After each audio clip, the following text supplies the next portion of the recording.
Brexit was supposed to be done, far from it.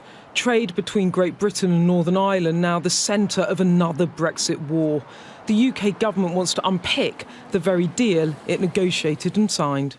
The Brexit Minister in the Lords demanding a wholesale overhaul of trading rules for Northern Ireland.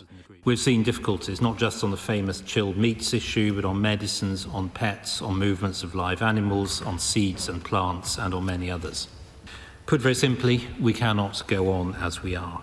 The nuclear option of suspending the current arrangements delayed for now. It is clear that the circumstances exist to justify the use of Article 16. Nevertheless, my lords, we have concluded that it's not the right moment to do so. Instead, we see an opportunity to proceed differently, to find a new path, to seek to agree with the EU through negotiations a new balance in our arrangements covering Northern Ireland to the benefit of all. A Brexit arrangement hailed by the Prime Minister as oven-ready, a great deal for the people of Northern Ireland. 18 months later, it turns out it was anything but. The PM now wants to deal again, asking the EU for a near elimination of checks.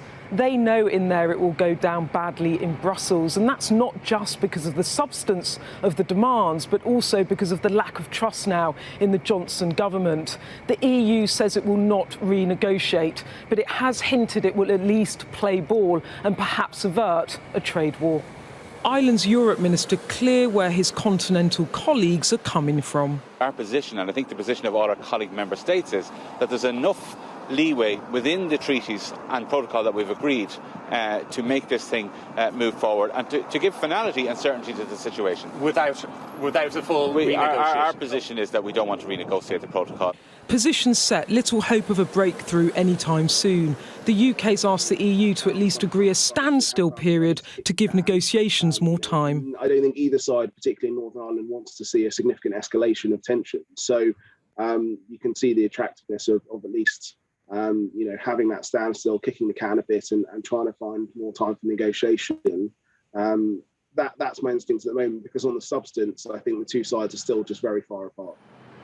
The summer break in Westminster and Brussels will take the heat out of this row, for a few weeks at least, but cool heads will be required in the autumn to resolve the standoff. Beth Rigby, Sky News, Westminster.